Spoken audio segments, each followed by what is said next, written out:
All right, looks like we are live. Hello, hello. Hey, Benny, thank you so much for showing up early.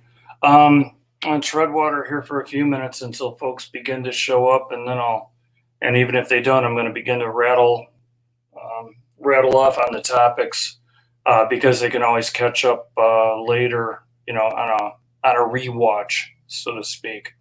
Um, Let me make sure, is my volume okay, Benny, and is the video okay?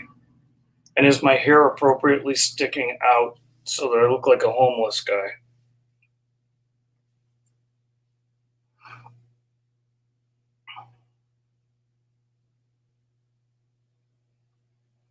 Cool. All right.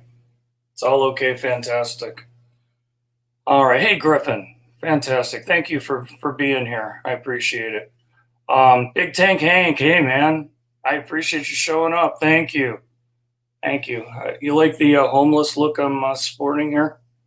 And it should actually say in security rather than security, but hey, what am I going to do? I'll start the actual topic. I'm going to give it a couple more minutes here, let everybody um, kind of filter in who's going to filter in. Um,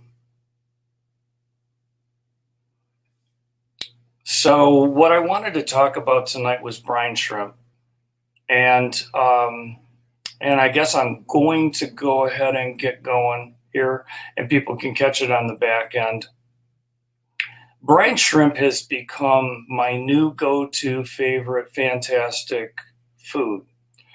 And I'm going to tell you why. Because based on and so I mean you guys can look at me and know that I've been around for a while. I've been doing fish since 1965, and even back then, brine shrimp was all the hullabaloo. You know, we hatched it in bottles. We had glass bottles back then, and that's how we did it. And it was sort of old Pepsi bottles, Coke bottles, and you somehow tried to jam a piece of tubing down there. But back then, everybody knew that it was a very nutritious food. I have no idea how they knew that, but obviously they did. And so fast forward to now, and when we look at brine shrimp, it's really interesting. So you start the hatch on day one at, let's say, 9 in the morning. 24 hours later, that brine shrimp is hatched out with an enormous yolk sac that has the most nutrition of anything on the face of the earth. If you harvest at that point, which you should, and feed to almost every fish in the fish room, you're giving them everything they could humanly want in the brine shrimp. Now, here's the thing. It depends on how you read, and I don't think any of us are going to put this to the test. Brine shrimp go through 22 different metamorphoses between the time that their little egg hits the water and it becomes an adult brine shrimp. And the bad news that brine shrimp on brine shrimp is adult brine shrimp has almost no nutritional value whatsoever. You go to the other end when the brine shrimp is about 24 hours old, it has the maximum because it's got the yolk sac and it's going to absorb that and it's going to grow. So somewhere between 24 and 48 hours, you absolutely have to harvest that brine shrimp, because if you don't start feeding the brine shrimp a diet they can actually eat at 48 hours, they'll die, and that will pollute not only the brine shrimp, but any hope you have of feeding them. So that's the sweet spot, the Mendoza line, whatever it is that you want to call it. And 24 hours I found to be gold. And I'm going to put out a video on this too. When you first put the brine shrimp into the hatcher with the salt, and the formula is very simple. I have a 2-liter hatcher. I have two of them. I do, one day one day two, back and forth. You put them in, you throw in the shrimp, and it looks kind of tan looking. By the time day 24 hours come into it, it looks golden and it really looks gorgeous. And that's when you drain it off. You put it in a sieve, And I cannot emphasize the word sieve enough. If you use a brine shrimp net, you are going to be sorely disappointed when you rinse it off. Then you find all your little brine shrimp going right through the brine shrimp net and into the drain. I have no idea why they call it a brine shrimp net. It's a cruel, cruel practical joke. It's absolutely not what you want. You want a brine shrimp sieve. And I forget how many microns. My brain tells me it's 900, but I'll look that up and I'll have that in the video for you too. That you want to rinse off your brine shrimp just to get the salt and the other stuff that's in there, because they go to the bathroom and all that kind of stuff. And then you're free to feed them. And I feed them to literally every tank in the fish room. My plecos eat them, the guppies eat them, everything completely, totally, and utterly in between there eats them, and they love them too. So that's the short story. Let me run back through here. I want to say all my hellos. By the way, welcome everyone. I didn't say this right off the bat, and I probably should have. Welcome to the universe's first small fry aquarium, small fry aquatics live stream. I did 2 false starts where I was kind of testing the cameras one time and just testing, I don't know, my ability to run my mouth in the second one. And so this is the world's first, and you are all here. So I've already said hey to Benny. I'm saying hello again. Hey, Benny. Let me see what else I've got in here. Big Tank Hank, I said hello to, and hello again. And Big Tank Hank, you have gotten a level of, what do I want to say, success here. I mean, you've had some monster views on your videos, and I am in awe of what you're doing here. And so I'm hopefully I'm going to mirror you. Hey Griffin, how you doing? Who else is there? Cody's son, hey. Tasha, hey. Tasha's out there working to grab me some attention. I appreciate that. Let's see, Chewy, how you doing, man? Yeah, Tasha, should you go on a brine shrimp diet? I got to tell you, once you, and so that's another, and Streetwise, hey, thanks so much for stopping by, and thank you very much. Here's the one thing I have found out. When a batch of brine shrimp goes bad, you are not going to be surprised. You will know that from the second floor. You don't even have to hit in my case, the basement where the fish room is. It smells foul. So you want to keep a lid on the brine shrimp at all times. And it doesn't take a lot to do that. I'm just saying a lot of people sort of, don't do that sort of thing, and they should. Championship Show Guppies. Hey, buddy, thank you so much. And by the way, I'm talking brine shrimp, by the way, Championship Show Guppies. If you don't know about this guy, you absolutely need to. He has supplied me with some awesome guppies, and all of the brine shrimp tricks I know I have stolen from him, or I learned back in the 60s, and then he retaught them to me again. So huge success in guppies, and huge success everywhere with brine shrimp. So you guys want to pay attention there. Tasha, yeah, no, maybe not that, but I understand where you're heading with that. So anyway, I love, yeah, Benny, you bet. I thank for the support too.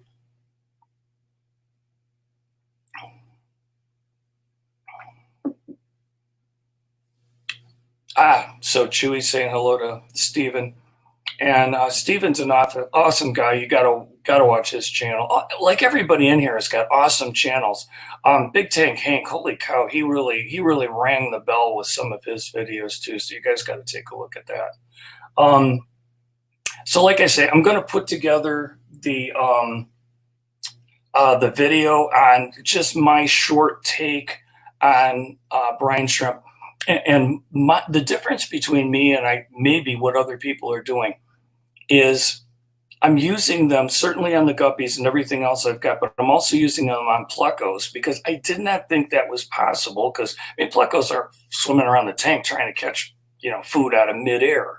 So the trick I learned with them is, because I'm in the basement and because I can make it dark, what I'll do is I will turn off all the tank lights and just leave an overhead light on, put all the brine shrimp in. The brine shrimp are attracted to the light. The plecos are, and so they paste themselves against the front of the tank. The plecos, needless to say, they will go up against the front of the tank, and I'll put some pictures in the video too. Literally every pleco in the tank is like, stuck to the front of the tank. So that's really working out to be fantastic for them, and I'm seeing some awesome growth there. So Big Tank Inc. Instant Baby Brine Shrimp. So here's an interesting one. And I think Steven and I kicked this one back and forth too. People were talking about the decapsulated brine shrimp eggs. And frankly, it was a bust for me, and I think Steven said the same thing, it was a bust for him. And most people do. And I think the problem is because the egg itself never actually develops, and you don't get the yolk sac. You just get, the baby brine shrimp. So I put it in the same category of frozen brine shrimp, which, what do I want to say here? It's not horrible, but it's not in the same category of live brine shrimp. I guess that's a way to put it. And then when you get down to adult brine shrimp, that is almost complete filler. It's like popcorn and a movie diet and stuff like that. So yeah, Benny, feed frozen brine shrimp. Yeah. I mean, and it's an undertaking. I mean, it's an effort. There's no two ways about it. And if I hadn't been retired, and if I hadn't, been stuck inside with COVID and all that other kind of stuff, I mean, no, actually, I probably would have. I would just be doing a feeding on an evening schedule rather than a morning schedule. But that's kind of where I'm at right now. So anyway, so that's why I am absolutely and totally in love with brine shrimp right this second. I have seen some phenomenal growth out of my short fin. I've got short fin snow whites that I really wanted to see a lot of work out of, and they are doing well. And that, I mean, all the other fish are benefiting. Don't get me wrong, but those guys really, really seem to have liked it. So that's what's going on there. Let me try and catch up in the chat here. Thank you for the pineapple. I appreciate that, Hank. Just feeding frozen brine shrimp. Yep. Thanks, Stephen. Yeah, you're on point. Chewy says, same as frozen food in comparison to fresh vegetables. Boy, Chewy, you got that one right on. Benny says, is brine shrimp eggs expensive for you in New Zealand? It's so expensive. Benny, I'm paying about $50 for a pound with a 90% hatch rate. And they're available for less if you want to go to 80% or 70%. And you would think that 10 or 20% wouldn't make that big of a difference. It's a game changer. It's absolutely a game changer. It's a difference between needing, let's say, a teaspoon of brine shrimp eggs per day versus almost a full tablespoon. I know it's only supposed to be 20%. I'm just saying. I don't know why, but so that's the price anyway. Chewy, lack of nutrients. Yep. Benny says 40 here for 25 grams. Yeah, unless I jump on here, my metric to American calculator is horrible. How many grams in a pound? Isn't it 464? I guess I'd have to look that up, and so I'm not going to do that now. Jason, hey, glad you're here. Jason said, never tried live brine shrimp, only frozen from omega-1, so frozen doesn't have the same nutrition as live. Jason, it's not that it necessarily doesn't have the same nutrition. What it is it's like, and I was thinking about this analogy during the week too. If you've never been out on the farm and had, vegetables that got picked just before supper time, carrots out of the ground, you got scrubbed them down, potatoes, chicken that got slaughtered and cooked up. And it's a world of difference. Fresh farm eggs, and I don't mean the one from the grocery store that just says fresh farm eggs on there. But I mean the ones that are of a different color and a size. There is just a phenomenal taste difference and a nutrition difference than the white eggs you get from the store, where you got the little chicken that's in the little tiny little thing and he rolls out an egg every day. So it's not necessarily that, but it's take that carrot that was out in the country and then, you clean it up and you send it to the city and, you got to slice it up and put it in a can. You get a drop off in nutritional value, I guess is what it is. So would I tell you that frozen brine shrimp is completely worthless? No, absolutely not. If it's the difference between no brine shrimp and frozen, pick frozen. I would absolutely do that. But then the next step down is you can get freeze dried brine shrimp that has less. You can get powdered brine shrimp that has less. So yeah, Steven's just weighed in here. Frozen is about 15% less protein. Absolutely. Let me go back up here. According to Google, it's point. Yeah, geez, Benny, that's an expensive thing for brine shrimp. Leonard Klein, hey, thanks for stopping by and watching my first show. I appreciate it. Yeah. So back to Steven. 15% less protein, and there's even more missing than just that. But oh, thank you. Stephen gave me a pineapple. I appreciate that. Thank you so much. And that's the thing. I mean, I have just seen extraordinary growth, especially out of Guppy Fry. Holy cow! Week to week, you will literally see them go from, birth size to, maybe 9/16 of an inch to 3/4 of an inch, and it's, I'll tell you, you watch Steven's channel, and he'll show you what I would gather to be a 7 and 8 month guppy, and he'll say, these are 4 months, 4.5 months, 3 3/4 months. It's like, wow, it's a huge difference maker, absolutely huge difference maker. So, let me go back up here. Flakes and processed food like macaroni and cheese. Yeah, I mean, I do that too. I think we all have dried food, and I mean, I'm trying to get down there to the fish room at least a third time a day. So I'll do brine shrimp first thing in the morning. I'll try and get there in mid-afternoon if I can, depending on what's going on. Throw in some powdered food of some kind. And then toward the end of the day, I'm trying to do a little bit more too, because you can't overdo it. I mean, as long as you're throwing in brine shrimp, they'll keep eating it. But I don't think they need that much. I think they need some other stuff, that goes with it too. So let me clicky around here and see if I can bring this down a little bit. Do microworms smell? Oh, I don't. They're not supposed to. If microworms are beginning to smell, sounds to me like they might have gone bad. Yeah, they're not. I mean, none of this stuff is supposed to smell horribly. But I know there are people who always, when I tell them, and how many of you guys have these kinds of friends too, you tell them that, you keep fish or you've got a fish room and this and that, they go, oh, that must really smell bad. I don't know about you, but maybe it's because I've been doing this for so long. I walk into an aquarium store, especially one I've never been into before, and it's like, oh my God, I love the way this smells. I love the smell of an aquarium. I love the sound of the bubbles. So many people are, well, I won't have this kind of, hang on back filter. It makes too much noise. And I don't like this and I don't like that. I don't like, my God, that rocks me to sleep. Absolutely love it. Now, I can smell the difference between a good tank and a bad tank, by the time I hit the bottom of the stairs. And somewhere on my website, you'll even have you'll see one of my videos. It's called Put Your Hands in the Water.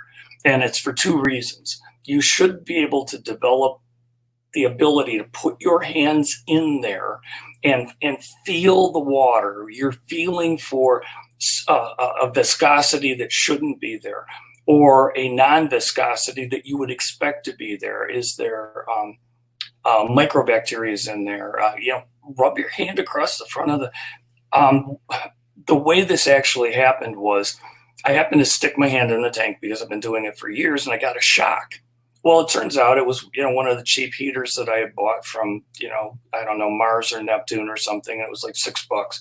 And in the glass casing had shattered. And, thank goodness there was no direct path to ground, or I'd have probably fried out most of the fish. I wasn't so much worried about myself. I mean, I'm an old guy. I'm expendable, you know. 10 more old guys live on either side of me. Just pick another one. But yeah, so that's why I'm always putting my hands in the water. I want to know what it feels like. I come out, I smell it. What's it doing here and there? Now, I know not everybody can do that. Some people have sensitivity to the water. And the other thing I want to very, very much caution you on, very often, because my washer and dryer's on the basement. So I'll go in and I'll run a load of laundry and I'll throw in some laundry detergent and all this and all that. You got to make sure your hands are clean, because you transfer chlorine, bleach, or spray and wash or laundry detergent into the fish tank, and you're going to find some fish that are floating and have gone off to meet their makers. So that's another reason to be careful about what you're doing. So I still stick my hands in the water, but there you go. All right, so let me come up here. Let's see. Benny says he wants to try them. Tasha, 25 grams. Just over half an ounce. Holy cow. That's crazy. What's a pineapple? Tasha is a sub. Yes. Yes. So somebody asked me the other day if I have any moderators.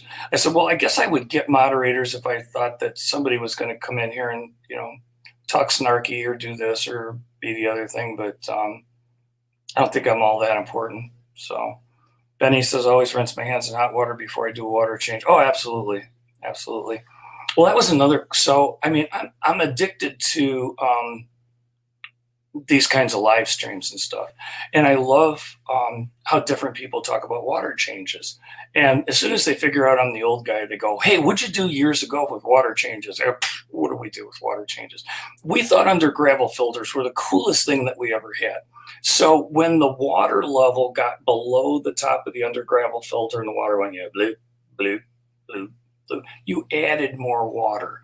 We had no idea that you were supposed to change water. And water's water. Who knew, And then once a year, you'd, take all the fish out, or at least all the fish that were left alive, and you lift up the gravel in the under gravel filter and you think, Jesus Christ, look at all the crap that's underneath here. And so, you'd scrub it all down and you'd, practically boil the gravel and, and start all over again. We just didn't know. We eventually figured it out, but, hey, Streetwise, brief aquarium bio, please. Okay, so I was born in the late 1500s, at least it feels that way. No, seriously. So I would be happy to tell you that. So I got into the hobby in 1965. My neighbor, 2 doors down, the family moved in. They had the prettiest little girl. Oh my God, she was gorgeous. And I went down to play with her. And I went up to the second floor where their playroom was, and in the hallway was a 5.5-gallon tank with 7,352 different fish in there. Most of them guppies that we would call mutt guppies now, and a zebra and an angel. I have no idea how you fit that many fish into the thing. But the father walks by and he goes, you really like that, don't you? Oh my God, I really do. He goes, it's yours. Within 2 days, he brought it across 2 lawns, didn't do much but dump a little bit of the water out, put it on my kitchen table. I think it was a practical joke for my parents. And so, the cord for the heater stretched across, and the cord for the little tiny little pump about that big stretched across there. And that got me started. And so the next thing you know, I had a 15 and a 10 and a couple of what I never owned until probably 2 years ago was a 20 long. So, I mean, I had mostly 15s, and then I got a 55 one time.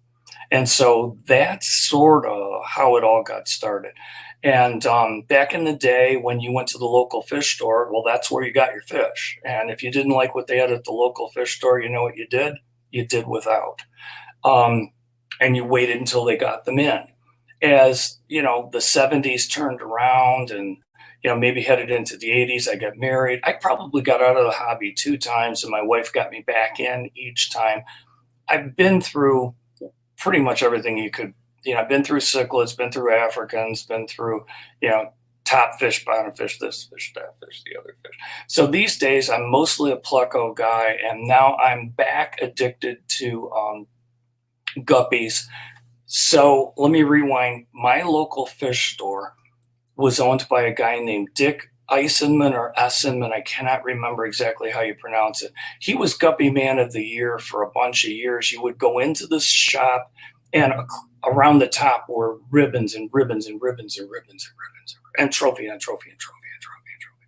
And he would eventually take me down to see his guppy room, where there were the thing I remember the most were the red veil tails and the black no, I'm sorry, the purple veil tails. And at one point, I wanted to get into it, and he had a net on the side of the tank where he had 10 little fry. He goes, "These are what we're calling cobra guppies. I'll tell you what, I'll give you these 10 for $1. You take them home and you see what happens." And so I took him home, and I would go with him to a show or two. Now, sadly, he passed he was very, very young. He was like early 40s or something. But we would go, and I sort of learned a little bit about the judging standards, but not a lot. Even though I was a kid and a novice, I mean, I was close, and I was getting good advice and tune-ups. I wasn't even close to doing what he was doing. I mean, he had pure magic there. And even so, if you can imagine this, his red veil tails that he was selling out of the tank upstairs were $4.95. If you can imagine that. The stuff downstairs that he would sell to his friends or swap with his friends, that was more in the $25 to $30 range. So in some ways, the dollars haven't changed. In other ways, they've changed considerably. So that kind of brings you up to where I am now. I'm back being addicted to guppies. I'm still pretty well into plecos, and we'll kind of see where it goes from there. So Benny says, "What would you say the minimum tank size is for a discus?" Well, a discus. I've done discus. I've never done them successfully. I mean, yeah, they've spawned for me. They are a labor of love. You need a lot of water. You need fresh water. You need water changes. I'm just not the guy for that. But so the bottom line is 55 and be ready to do a lot of water changes. And maybe you're only going to keep 3 or 4 of them in there. If you get 125 or something bigger than that, then you can do more. But like I say, they're a labor of love. So let's see, who else got in? Is one fish, two fish in here? I missed you. You snuck in. Hey, man. So anybody got any other questions? I'm starting to run thin. Well, I ran out of brine shrimp stuff completely. So let's see. Chewy. Lou Wasserman was the guy who I got my guppies from IFGA stock in 1969. Showing our age, small fry. Yeah, I guess so. Well, I'll be 67 in June. So, not bragging. Just it's just the facts, right? Benny says, let me at least think I could put anything else in my tank. Do you mean with discus?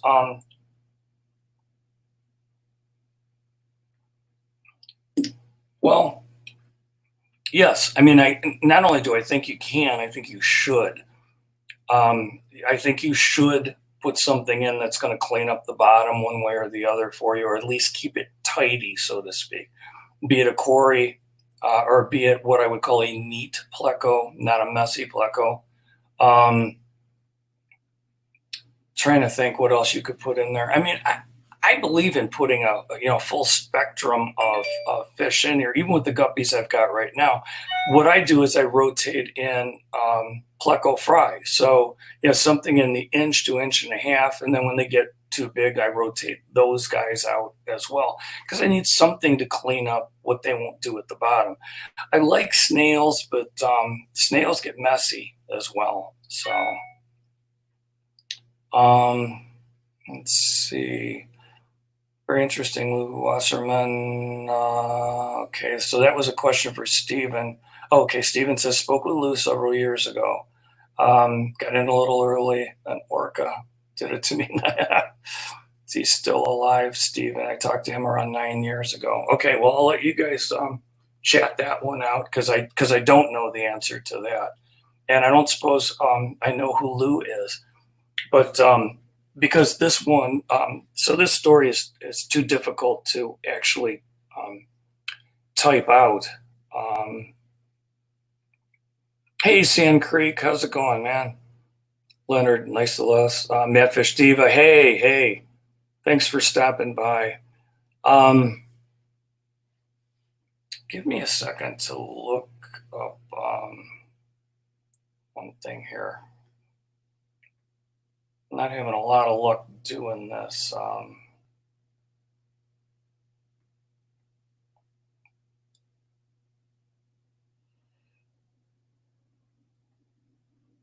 So there was a guppy guy. Okay, Stephen, I'm going to have to rely on you for this one. He was in Ohio. I want to say over toward the Sandusky side of things. And when I was getting back into it again, I reached out to him, and it was absolute silence. Now, let me see if I can.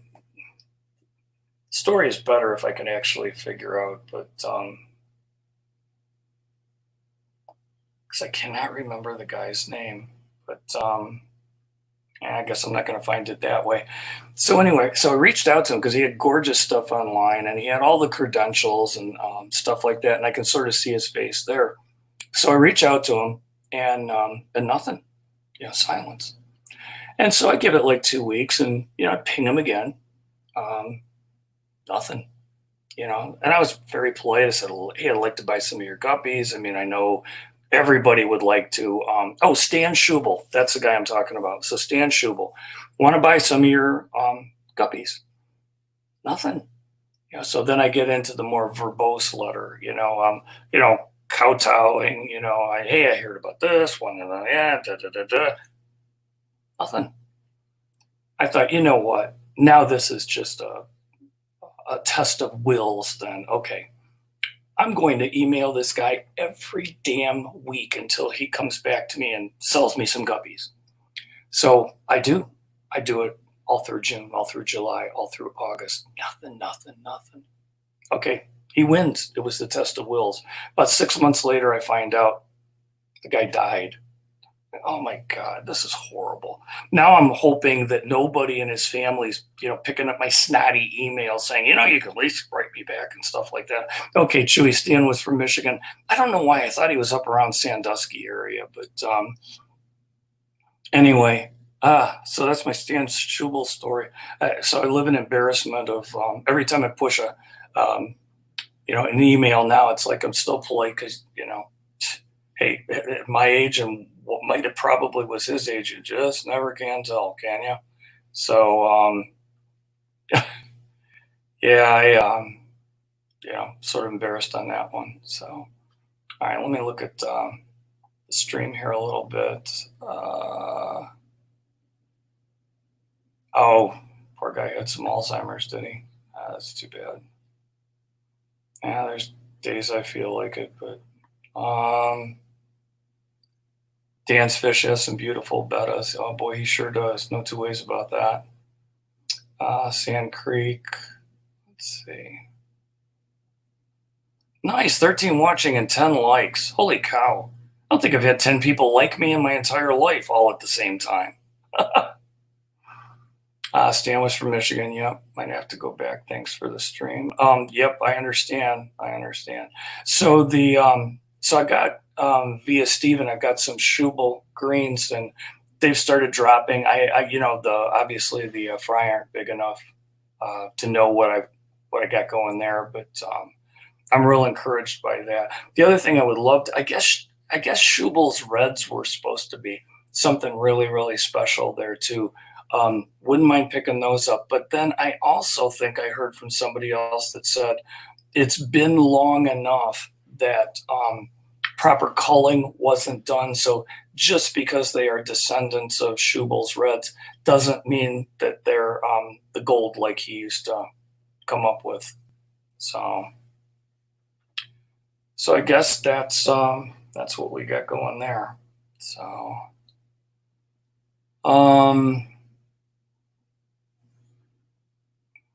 yeah, Chewy says a lot of the great breeders from IFGA are not around anymore. So sad. Well, that's the and Chewy says Schubel's light half black blues were beautiful. As we start to age out of the hobby, now I owe him a letter. I haven't talked to Greg Sage in a while. He was at my house last August, before my wife really got ill. But we were having that same conversation, as we pulled each other up and down the stairs and stuff like that. Aging out of the hobby, and what do you want to get? What do you want to get out of what's left here? You want to, you're looking to leave a mark. You want to do this. You want to do that, and I'm pretty clear on what he wants. I was not at all at that moment clear about what I want. I think I'm getting more clarity on what I'm after. And I think what it is it's just more of sharing whatever it is that I might know, and maybe what I don't know, right? But because that's the thing. This is a great hobby, but it will humble you, because if you think you know everything, this hobby will come along and show you absolutely what you do not know. And I find that, all the time. Every time I go to the fish room and I find, and I don't get a lot of losses. I'm just trying to say, you pull a fish out and it's like, geez, what happened to you? You were doing fine yesterday. So, so let's see. Leonard, good to see someone my age. I began in 66. Yep. Chewy, for us in Canada, it's very tough to get guppies with IFGA blood due to our government's position requiring vet certification. Isn't that something, Chewy? So let me reverse that a little bit, and I'll lean in here. I don't want the microphone to have to work too hard. The plecos are a whole different conversation. You guys have plecos we cannot get. You don't seem to have any restrictions on the 046 zebras. You can bring them in, by the bagfuls if you want to. At least it sure seems that way. 036s, the RBs, and all the really rare ones like that. It's really interesting, and I know for a fact. Well, let me tell you the things that I know for a fact. Being in Cleveland, people sneak around either up through Niagara Falls or they'll go up through Windsor, but I think they go up through the Niagara Falls because there's more fish stores up there. And grab plecos like there's no tomorrow and then come back across the border. Now, that much I know they do. If you talk to them, they will tell you, oh, yeah, it's perfectly legal. You can tell customs. You don't have to tell customs. They don't care. I'm thinking, well, look, I used to be a federal investigator. Trust me, there's not a federal investigator that doesn't care. They're going to want to know. And so what I don't know the answer is how much you can bring back into this country, because I've gone to Fish and Game, I've gone to customs, and I've gone to every government agency I can find out. With COVID, there's really nobody answering the phone. So I don't know who is allowed to bring what back and forth. So it would be interesting to know whether I could bring you guppies, whether I could swap you for some plecos and bring them back. Be fun to know. Now, if you already know that a vet certification or certificate is necessary, I guess what I would really be interested in is, what does that mean? Does that mean that a vet has inspected, detected, neglected, rejected, and then here you go. Yeah, you can take them to Canada. Or if it means, you are a vet, and, it'd be interesting to know what that actually means. So, Chewy said you'd need to have a vet certificate entering Canada. Yeah, but I'm still not sure what that means. What does what is this? Is it a certificate saying Craig from Fry Aquatics is now allowed to carry crap back and forth into Canada, signed John Q. Vet, or does that mean that I am a veterinarian? Or, I'm just not sure what it means. So the only way I could get Guppies out of the U.S. was through Luke with Dr. Alderson's signature. I'm not sure what that means, and so that's the other thing too. I mean, I'm not trying to turn this into a cottage industry of me bringing you guys Guppies and back and forth. But if it's a difference between getting some fish that I can't get any other way, because like I said, I do know people that go back and forth all the time. What I don't know is what the legality of it is and what it isn't. By way of example, Puerto Rico isn't exactly a state, but I can ship to Puerto Rico, and I do all the time. And they send me stuff. It is harder for me to send to Hawaii than it is to send to Puerto Rico. Don't understand. So, Steven says, certificate basically verifies the fish are healthy and what is listed on the permit. So there must be a specific permit number and this and that. Because I know also that people are going to Europe to fish shows, and they come back with, little cases that open up, and they've got, the fish are lined up inside there, and they plop it in the overhead or underneath the seat and stuff like that. And apparently that's very common. And I'm surprised because, I can't get some hand sanitizer through security without them raising hell. So that's kind of interesting. I'd love to know more about it, mostly because I'm just nosy and would like to know more about this stuff. But again, not like I'm going to turn this into any kind of a cottage industry. So.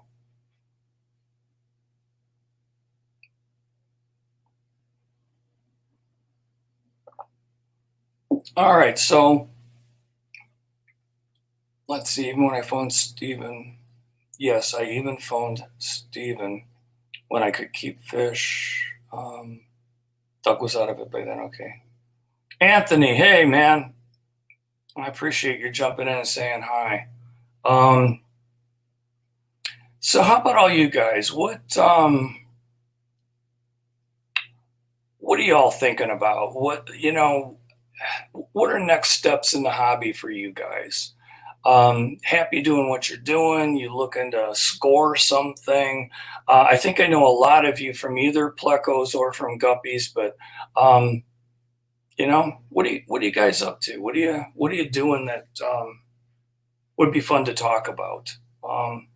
And he says, I'm only 15. I have no idea. Nah, I got to tell you, I've got grandkids your age, and 15-year-olds always have ideas. So I'll cast my brain back to when I was 15. I wanted to get into killifish like there was no tomorrow.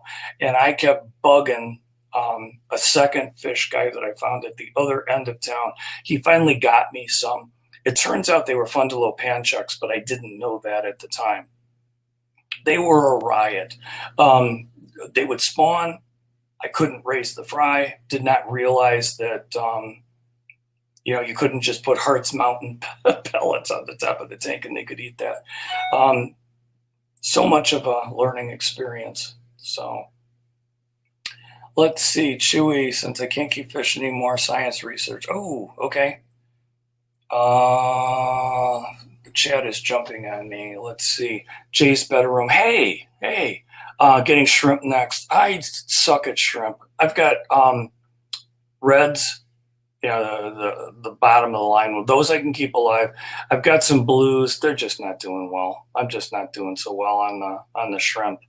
Madfish Diva. Hey, trying to breed Pandagara and Borneo suckers. Wow, that's an undertaking. All right. Tasha, plecos, guppies, cichlids, and betas here. Yeah, so I was on a live stream yesterday where they were doing beta. Which one is it? Isn't that crazy? Then you want to start a ram colony. That's a noble undertaking. Rams are pretty, And but they hide a lot. That's what kind of, well, of course, so do plecos, right? Tasha and shrimp, yep. Chewy and involved with orcas, the killer whale, right?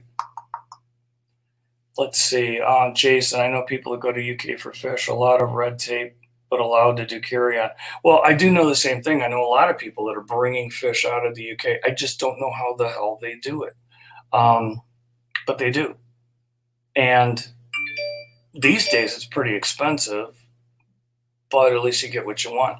And that's another step I was kind of thinking about, was maybe becoming an importer, starting to do that. But you have to bring in so many fish, and it's just a lot of work. And it's a lot more work than I think that I am up for at my age. Even though I would love to come up with some of the rarer plecos and rarer fish that you find in Europe. Um, yeah, I'm just not quite up for that right now. Who knows? I just had my knee replaced last Monday, and maybe as I feel better from that, I'll be able to do more. Who knows? Tasha, only certain airlines will allow it.